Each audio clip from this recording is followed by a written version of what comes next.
आज हम बात करेंगे exchange system in ancient India. What is the sources of the exchange? विनिमय के क्या साधन थे? जैसा कि हम जानते हैं, प्राचीन काल में अगर लिथिक एज की बात करें, स्टोन एज की बात करें, तो पाषाण काल में हमें मुद्रा व्यवस्था दिखाई नहीं पड़ती है। तो प्रारंभिक तौर पे जो पैलियोलिथिक पीरियड है, पूरा पाषाण युग, उस समय मानव शिकार करके यानी हंटिंग करके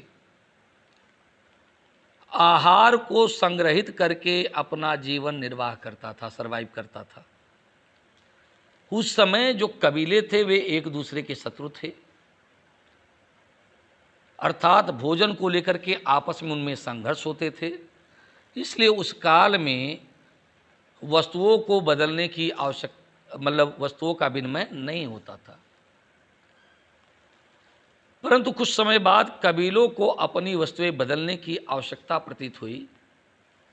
पहले इसके लिए उन्होंने वस्तु विनिमय की प्रणाली अपनाई। प्रणाली मतलब सिस्टम। कुछ समय बाद वे वस्तुएं जिनका प्रयोग सभी करते थे विनिमय का साधन बन गई। न्यूलिथिक पीरियड में देखा जाए तो अधिशेष उत्पादन होने लगा, सरप्लस प्रोडक्शन।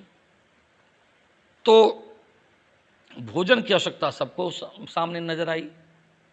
जो टूल्स होते थे, औजार थे, तो वस्तु के बदले वस्तु देकर या अन्न के बदले घरेलू उपकरण खरीद लिए, हथियार खरीद लिए, या हथियार के बदले उन्होंने अन्न को प्राप्त किया। कुछ समय बाद वे वस्तुएं जिनका प्रयोग सभी करते थे विनिमय का साधन बन गई। जैसे कि ऋग्वेद के एक सूक्त में इंद्र की मूर्ति का मूल्य गायों में निश्चित किया गया। सैनिक लोग घोड़ों में वस्तुओं का मूल्य निश्चित करते थे और शिकारी लोग पशुओं की खालों में। परंतु गाय, घोड़े, खाल सभी एक प्रकार के न थे, इसलिए उनका मूल्य भी एक नहीं हो सकता था। फिर किसी छोटी वस्तु खरीदने के लिए पूरी गाय का पूरा घोड़ा देना आवश्यक नहीं था। इसी प्रकार से विनिमय के साधन जो स्रोत हैं वो पूरी तरह से सफल नहीं हुए। इन कठिनाइयों को दूर करने के लिए धातु का प्रयोग विनिमय के लिए किया जाने लगा। सोना, चांदी, तांबे का ढेर या सलाखें इस काम में लाई जाने लगी। यदि हम बात करें प्राचीन काल में विनिमय के साधनों के रूप में, तो उनमें पहला है विनिमय के साधन के रूप में वस्तु विनिमय, जिसमें अन्न के बदले वस्तु खरीदना या वस्तु के बदले अन्न को प्राप्त करना था। और उसके अंतर्गत वस्तु विनिमय में अन्न धन, पशुधन, उपकरण, ठीक है, इन सभी का उपयोग इस रूप में होता था। बाद में इनका स्थान बहुमूल्य धातुओं ने ले लिया और यही बहुमूल्य धातुएं बाद में धातुएं जो थी, जो मेटल थी, बाद में मुद्रा का रूप ले ली। चलिए हम बात करते हैं आगे। देखिए, यदि हम बात करें हड़प्पा काल की, तो हड़प्पा सभ्यता के अवशेषों में 1200 से अधिक मुहरें तो मोहनजोदड़ो में ही मिली हैं और सैकड़ों मुहरें अन्य स्थानों पर मिली हैं। इससे यह संभावना होती है कि इनका प्रयोग विनिमय के साधन के रूप में किया जाता होगा। संभवतः मिट्टी के त्रिभुज भी विनिमय के साधन के रूप में प्रयोग में लाए जाते थे। ऐसे मिट्टी के पके हुए अनेक त्रिभुज नालियों में मिले। ऐसा इसलिए संभव है कि कुछ अन्य देशों में पत्थर के टुकड़े विनिमय का साधन थे। संभव सोना, चांदी, तांबे के ढेर, सलाखें भी इस सभ्यता में विनिमय के साधन रहे हों। यदि बात करें वैदिक काल की, तो ऋग्वैदिक आर्यों का प्रमुख व्यवसाय पशुपालन था, किंतु वे कृषि भी करते थे। किसान खेती के लिए अधिक पशु और योद्धा लूट में अधिक पशु पाने के लिए प्रार्थना करते थे। इसलिए उनके दैनिक कार्यकलापों में पशु विनिमय का साधन बन गए। यानी पशु जो थे वो एक्सचेंज सोर्स के रूप में दिखाई देते हैं। तो जहाँ प्रारंभ में वस्तु, पहले अन्न था न्यूलिथिक पीरियड में, हड़प्पा काल में हमको वस्तु विनिमय दिखाई पड़ रहा है, वहीं मोहरें दिखाई पड़ रही हैं, तो वैदिक काल में पशु विनिमय का साधन बन गए। वस्तु विनिमय तो होता ही होगा, परंतु संभवतः विनिमय के लिए सोना, चांदी, तांबे के सिक्के भी काम में लाए जाने लगे। उदाहरण के लिए निष्क प्रारंभ में सोने का हार था, लेकिन बाद में सिक्के के रूप में प्रयुक्त किया जाने लगा।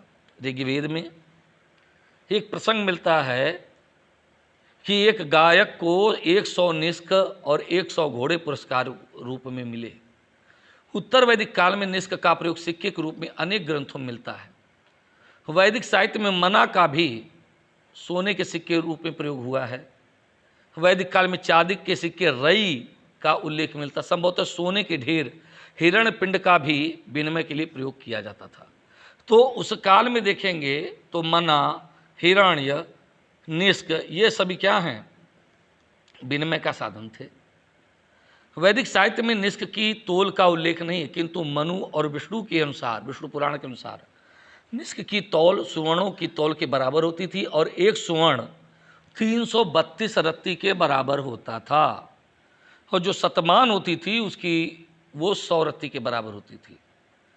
अर्ध शतमान, पाद शतमान, ठीक है ना, पादार्ध शतमान, इसके भी सिक्के होते थे, ठीक है ना। तो ये शतमान जो हैं 6ठी शताब्दी ईसा पूर्व से लेकर के आपके गुप्त काल तक इनका उल्लेख मिलता है। अब हम बात करेंगे 6ठी शताब्दी ईसा पूर्व से मौर्य काल तक क्या स्थिति थी एक्सचेंज के रूप में। देखिए, गौतम बुद्ध के जीवन काल में सिक्कों का प्रचलन प्रारंभ हो गया। इस काल में अधिकतर सिक्के चांदी के सिक्के चलाए गए। इनसे व्यापार को प्रोत्साहन मिला। ये सिक्के आहत सिक्के कहलाते हैं। प्राचीन बौद्ध ग्रंथों में निष्क, सुवर्ण, कांस, कर सारपोड़, पाद, मासक, काकड़ी आदि सिक्कों का उल्लेख मिलता है, लेकिन इनका मूल्य सब प्रदेशों में एक नहीं था। विनय पिटक से ज्ञात होता है कि बिंदुसार के राज्यकाल में राजगिरी में एक मासक एक पाद के बराबर था। हेयल बासम आयताकार या वृत्ताकार धातु के टुकड़ों का प्रयोग ईसा पूर्व 6ठी शताब्दी में प्रारंभ हुआ, ऐसा मानते थे। इनकी निश्चित तोल होती थी। इन पर अनेक प्रकार के चिन्ह जैसे सूर्य, पर्वत, वृक्ष की शाखाएं, मानव, खरगोश, कुत्ता, बिच्छू इत्यादि की आकृतियाँ ठप्पा मारकर खोदी जाती थी, यानी इनको आहत करके बनाए जाते थे, इसलिए इनको आहत सिक्के कहते थे। संभवतः ये आकृतियाँ धार्मिक क्रियाओं में पूज्य समझी जाती थी। कौटिल्य ने प्रमुख रूप से 2 सिक्कों का उल्लेख किया है, पौर्ण और मासक। पौर्ण जो है चांदी का सिक्का था, उसके आधे, चौथाई या 8वें भाग के सिक्के का भी प्रचलन था, और मासक तांबे का सिक्का था, उसके आधे, चौथाई और 8वें भाग के भी सिक्के चलते थे। तांबे के सिक्के का चौथाई भाग काकड़ी कहलाता था। अधिकतर व्यापार चांदी के सिक्के पर्ण के माध्यम से होता था। अधिकतर सरकारी कर्मचारियों का वेतन भी पणों में दिया जाता था। अर्थशास्त्र में हमें यह ज्ञात होता है कि सिक्के ढालने के लिए सरकारी टकसाल थी, अधिकारी उसका निरीक्षण करते थे। इस काल में सोने के सिक्के का प्रचलन कम था, परंतु इस काल की अर्थव्यवस्था में व्यापार, जुर्माने, भूमि कर आदि में सिक्कों का बहुत प्रचलन था। 300 ईसा पूर्व से 300 ईस्वी तक की बात करें तो मनु ने सिक्कों की निम्नलिखित तालिका दी है। जैसे 5 रत्ती 1 मास के बराबर है, 16 मास जो है 1 सुवर्ण के बराबर है, 4 सुवर्ण जो है 1 निष्क के बराबर है, और 10 निष्क बराबर 1 धरण के बराबर था। हिंद यूनानी राजाओं ने सर्वप्रथम सोने के सिक्के जारी किए थे। इनके स्वर्ण सिक्कों को द्रख्म कहा जाता था, जो कि लगभग 67.2 ग्रेन का होता था। इसका छठा भाग ओवल कहलाता था, जो कि 11.2 ग्रेन का होता था। इन्होंने अपने सिक्के मुख्य रूप से अफगानिस्तान में चलाए, ठीक है। इनके सोने के सिक्के बहुत कम मात्रा में मिले हैं। मेनंडर के, अब देखिए, प्राचीन भारत में सोने के सिक्के नियमित रूप से कुषाण राजाओं द्वारा चलाए गए, और सबसे ज़्यादा सिक्के अगर कुषाणों में देखा जाए तो अगर सर्वप्रथम जिसने स्वर्ण सिक्का जारी किया था वो विम कटफिसेस, और कुषाणों में जो सर्वाधिक सोने के शुद्ध सोने के सिक्के चलाए वो था कनिष्क। तो कटफिसेस के 3-4 पीढ़ी के बाद ये कुषाणों के सिक्के चलते रहे। इसका अर्थ यह है कि इस समय भारत की आर्थिक दशा बहुत अच्छी थी। उत्तर भारत में रोम के सिक्के भी दक्षिण भारत की अपेक्षा अधिक संख्या मिले। संभवतः इसका एक कारण यह था कि दक्षिण में बनी वस्तुओं का आयात किया जाता था, जिनकी स्थानीय खपत थी, किंतु उत्तर भारत का व्यापार बहुत कुछ पारगमन व्यापार था। उत्तर भारत का व्यापार वस्तु विनिमय के द्वारा मिस्र से भी होता था, इसलिए रोम के सिक्के उत्तरी भारत में अधिक संख्या में नहीं मिले हैं। भारत के कुछ यूनानी शासकों और शकों ने चांदी के सिक्के चलाए थे, किंतु कुषाणों के चांदी के सिक्के हमको नहीं मिलते हैं। संभवतः यूनानी और शकों के चांदी के सिक्के बिना किसी रोक टोक के कुषाण साम्राज्य में चलते थे, इसलिए कुषाणों को चांदी के सिक्के चलाने की आवश्यकता नहीं हुई। कुषाणों के सोने के सिक्के का वजन औसतन 123 ग्रेन होता था, परंतु यूनानी सिक्कों का वजन 134 ग्रेन होता था। कुषाणों के अधिकतर सिक्के 1 दिनार, 2 दिनार, चौथाई दिनार के रूप में मिलते हैं। वासुदेव प्रथम के बाद कुषाण शासकों के जो सोने के सिक्के थे उसमें गिरावट दिखाई पड़ती है। यदि बात करें गुप्त काल की, तो गुप्त सम्राट के तांबे के सिक्के बहुत कम मिले हैं। फायदा लिखता कि दैनिक उपभोग की वस्तुओं की बिक्री व खरीद लोग अधिकतर कौड़ियों के रूप में करते थे। तो यहाँ पर गुप्त काल में विनिमय के साधन के रूप में कौड़ियों का इस्तेमाल हो रहा था। गुप्त सम्राटों के सोने और चांदी के सिक्कों का उपयोग मनुष्य धन संग्रह करने के लिए भी करता था, क्योंकि इनके शीघ्र ही नष्ट होने की संभावना नहीं होती थी। गुप्त सम्राटों के सिक्कों की अभी तक 16 निधियां मिली हैं। इनके अतिरिक्त जो गुप्त सम्राटों के सिक्के मिले हैं उन्हें पाने वालों ने पिघलाकर सोना बना लिया। यहाँ तक कि ईस्ट इंडिया कंपनी के द्वारा बड़े पैमाने पर स्वर्ण सिक्कों को क्या किया था, पिघला दिया, प्राप्त करके पिघला दिया गया। कुषाण गुप्त सम्राटों ने सोने के सिक्के चलाए। ये सिक्के गुप्त काल में अधिकतर भूमि की खरीद या बिक्री के काम में आते थे। दैनिक वस्तुओं की खरीद और बिक्री अधिकतर वस्तु विनिमय के द्वारा, कौड़ियों के द्वारा होती थी। गुप्त काल में अधिकतर गांव उतना ही उत्पादन करते थे जितने की उनको आवश्यकता होती थी, परंतु उनके बाद उत्तर भारत के राजाओं ने बहुत कम सोने के सिक्के चलाए। इन सोने के सिक्कों का मनुष्यों ने संग्रह करना प्रारंभ कर दिया। कुषाणों और गुप्त सम्राटों के राज्यकाल में भारत का व्यापार चरमोत्कर्ष पर था, इसलिए इन सम्राटों ने सोने के सिक्के चलाए। चंद्रगुप्त द्वितीय के राज्यकाल में सबसे पहले गुप्त सम्राट ने चांदी के सिक्के चलाए, क्योंकि उसने शकों को हराकर पश्चिमी भारत पर अधिकार कर लिया और वहाँ के शकों के राज्यकाल से ही चांदी के सिक्के चलते थे, इसलिए चांदी के ये सिक्के और आकृति वजन में शकों के सिक्कों के अनुरूप है। कुमारगुप्त प्रथम के चांदी के सिक्के 2 प्रकार के हैं और बड़ी संख्या मिले हैं, जो कि पश्चिमी भारत और दूसरे प्रकार के मध्य देश में चलते थे। कुमारगुप्त प्रथम के कुछ सिक्के ऐसे मिले जिनमें तांबा भी है, ऊपर से चांदी का खोल चढ़ा है। इसमें का मतलब है कि पिछले गुप्त सम्राटों ने इस प्रकार के सिक्के इसलिए चलाए क्योंकि उनके पास पर्याप्त मात्रा में चांदी नहीं थी। तो जैसे जैसे समाज बदलता गया, ठीक है, विनिमय के साधनों में परिवर्तन आने लगा। बृहस्पति तालिका के अनुसार 4 कारसार्पण एक पड़ के मतलब एक तांबे का एक कारसार्पण एक पड़ के बराबर है। 4 कारसार्पण एक घनक के बराबर, 12 घनक जो है यानी 48 कारसार्पण एक सुवर्ण के बराबर है, और 4 सुवर्ण दिनार जो है एक निष्क के बराबर है। तो गुप्त काल में जो स्वर्ण सिक्के थे उनको दिनार कहा जाता था, ठीक है। ध्यान रखिएगा, धरण और जो पुराण है वो चांदी के सिक्कों को कहा जाता था। अब देखिए, अगर बात करें तो इस काल में जो सोने के सिक्के हैं वो 124 ग्रेन के दिखाई पड़ते हैं और सबसे छोटे सोने का सिक्का 8 ग्रेन का है।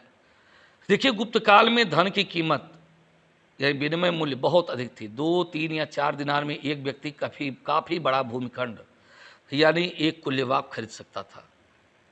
10 या 12 दिनार में अच्छे निवेश के रूप में जमा कर दानी उसके ब्याज से भिखारियों के एक निवास स्थान का खर्च चला सकता था। 2 अवसरों पर दानियों ने 25 और 16 दिनार अच्छे निवेश के रूप में दान में दिए और उनके ब्याज से भिक्षुओं का भोजन और मंदिरों में दीपक जलाया जाता था। चांदी के सिक्कों का भी विनिमय मूल्य काफ़ी ऊंचा था। बेग्राम ताम्रपत्र लेख में हमें ज्ञात होता है कि चांदी के 16 सिक्के सोने के 1 सिक्के बराबर होते थे, इसलिए सोने और चांदी के सिक्के दैनिक उपयोग की वस्तुएं खरीदने के काम में नहीं आते थे। वे तो भूमि आदि खरीदने या दान देने में खर्च किए जाते थे। संभवतः दैनिक उपयोग की वस्तुएं खरीदने में तांबे का सिक्का का प्रयोग किया जाता था और कौड़ी भी इस काम में आती थी, और वस्तु विनिमय की प्रणाली भी अभी भी विद्यमान होने के कारण छोटे सिक्कों की अधिक आवश्यकता नहीं थी। गुप्तोत्तर काल की बात करें तो गुप्तोत्तर काल की मुद्रा व्यवस्था की कुछ प्रमुख विशेषताएं हैं कि गुप्त साम्राज्य का जब विघटन हो गया, अनेक राज्य स्थापित हो गए, सामंती शासकों ने अपने राज्य में अपने अपने सिक्के चलाए, इसलिए उत्तर भारत में सभी जगह एक मुद्रा प्रणाली नहीं रह सकी, जबकि गुप्त सम्राट में सभी जगह एक प्रकार के एक मूल्य के सिक्के चलते थे। कश्मीर, थानेश्वर, बंगाल आदि के शासकों ने अपने अपने सिक्के चलाए। दूसरी विशेषता यह थी कि इन शासकों ने गुप्त सिक्कों के अनुरूप सिक्के चलाने का प्रयास किया, परंतु वे रूप में, अशुद्धता में गुप्त सिक्कों की अपेक्षा बहुत निकृष्ट थे, इसलिए उनको कभी कभी गदैया सिक्का भी कहते हैं। तीसरी विशेषता यह है कि सोने और चांदी के सिक्के केवल बड़े व्यापार में प्रयोग में लाए जाने लगे और छोटा व्यापार कौड़ियों में होता रहा। भूमिखंड खरीदने में दिनारों का प्रयोग पहले की भांति होता रहा। अब विनिमय के अन्य साधनों की बात करें तो कभी कभी आभूषणों, चावलों, गेहूं, जौ का भी विनिमय के साधन के रूप में प्रयोग किया जाता था। कश्मीर में चावल के द्वारा वेतन देने के विनिमय दिए जाने का प्रमाण मिलता है। हम थोड़ा सा भी अगर अपने समय में देखें तो सांवा के चावल के आधार पे चावल देकर के लोग घर बनवा लेते थे।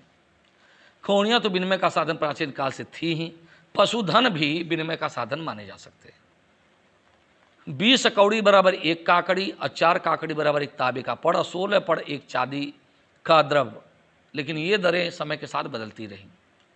वस्तु विनिमय की बात करें तो प्राचीन भारत में वस्तु विनिमय की महत्वपूर्ण भूमिका रही। गाँवों में विनिमय का प्रमुख साधन वस्तु विनिमय ही रहा। दूर दूर के व्यापारी भी मंडियों में वस्तु विनिमय करके व्यापार करते थे।